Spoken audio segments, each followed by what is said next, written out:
It's time for Declare Your Independence with Ernest Hancock.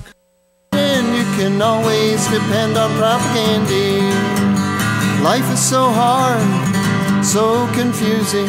Everyone's just trying to make ends meet. You can brighten up their day, keep the facts out of their way. Just simplify the complex, repeat, repeat, repeat. Propaganda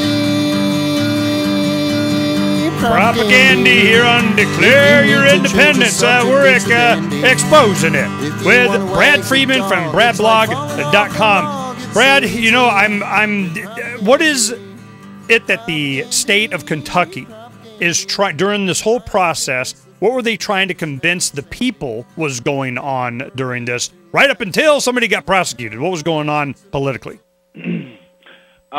Well, the case came about as part of a federal investigation that had been going on for more than a year prior in this county, Clay County, extraordinarily corrupt county. The mayor had been the reason the feds came into the case in the first place was that the mayor out there in Clay County was actually brought up on narcotics charges. They had been trafficking in narcotics for quite some time, including marijuana, OxyContin, of course, Rush Limbaugh's drug of choice, down there for a while. That's what brought the feds into this thing, and they had rounded up a bunch of a bunch of officials in that wide, sweeping narcotics case that had been going on, and in the process of hauling in those criminals, those folks, I believe, started singing then on other folks. And that's how we eventually got to this huge election fraud scandal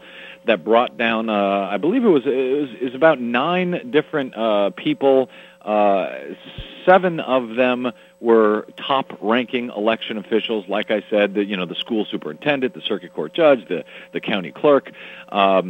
They were all brought down as part of this scandal that all came out of this federal investigation into this drug case. Why the drug case? Why was that so much more important than the election fraud? Where did that, because it was a mayor, because somebody had it on YouTube or something? I mean, what was going on?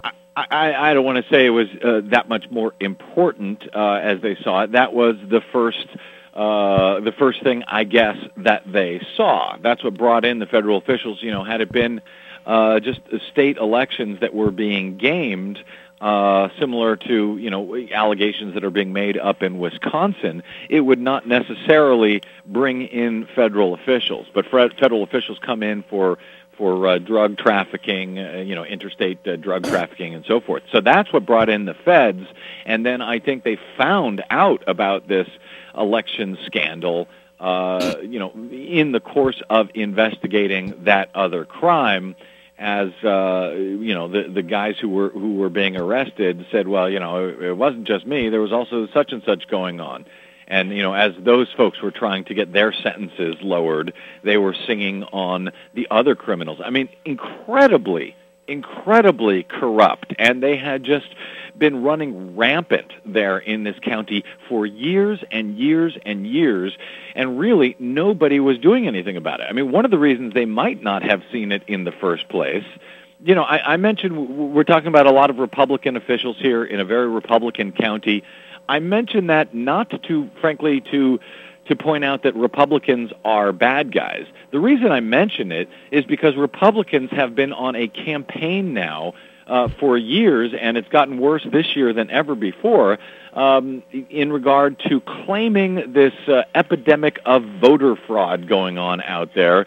And to that end, they've got to implement these photo ID restrictions that are really voter suppression measures to keep Democrats from voting. In the process, what they've claimed is that, there's this massive voter fraud going on, and in fact, there is not. There is, however, election fraud going on, namely insiders, election officials, gaming the system, gaming the voting machines, and frankly, it tends to be Republicans who are getting caught doing this stuff. And so that's why I pointed out, I don't think that these Republicans actually were doing anything, for ideological reasons. It seems to me they were largely doing it to make a whole lot of money, and we're talking about millions of dollars. You know, Brad, I want to, inject this into our conversation. You know, being a freedom-oriented election activist is how I got started. I've run for Secretary of State twice. I run for county election recorder. I've been focusing on this. And I'm really glad you're out there, because one less thing I got to do. Because you're on the internet, you're taking care of a lot of this stuff. But you have to understand, from my perspective, this RD thing doesn't mean anything to me. But when you have, it's a primarily Republican thing that's going on, of enormous corruption. People are turning over left and right saying, hey, man, don't put me in jail. I'll give you these guys over here that happen to be registered Republican this year doing this thing. The federal government comes in, and you're going, since when do they care about this kind of... I mean, if they really cared, they'd be doing this. Heck, Kerry wouldn't have conceded so quickly. Al Gore wouldn't have conceded, as he did. We wouldn't have had, all kinds of stuff. You and I know the stories. The point is that here we have, when the federal government comes in and they find out, like you say, it's a bunch of Republicans. Was there a political twinge to this thing? Because if it came from the high, let's put it this way, when this was going on in 2004, when you had the Bush administration and Karl Rove was out there making sure that this stuff, heck, he set the groundwork for it to happen, then you have not as much enthusiasm from the federal government going after these people for election fraud. Is it because the Obama administration or the Democrat, they're really on this election fraud thing, or it was politically expedient at the time? So I need to know, can we count on these federal prosecutors? They're on a crusade like they were for civil rights or something in the 60s to go protect all of our civil rights in voting. Can we see them? Are they on a mission? Are we all going to be healed now? Are we on a path to get this fixed, or was it just in this circumstance? I don't sense that there really was a political angle. In fact, the fact is this investigation began under the Bush administration's DOJ, which had become so corrupt, it had become so little interested in any kind of fraud in elections other than imaginary voter fraud, that all sorts of things like this were able to happen around the country, including in 2004, as you mentioned. They didn't give a damn about it. The Democrats didn't either. I don't think the Democrats who are now in the Department of Justice give much of a damn about election fraud either, frankly.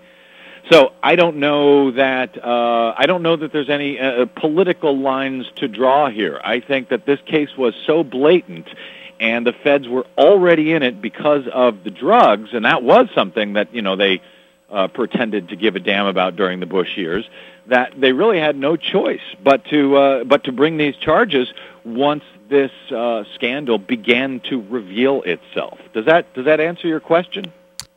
I don't count on them doing anything for any benefit other than whatever supports their interest, and that's what we can talk about when we come back. I want to know what is their interest, and who are they? It's the Department of Justice. Do they represent the administration, the current Republican or Democrat, Bush, Obama, or is there something else? We're going to talk about something else when we come back, because I know Brad and I, we're both concerned. We just have different views. We'll be right back.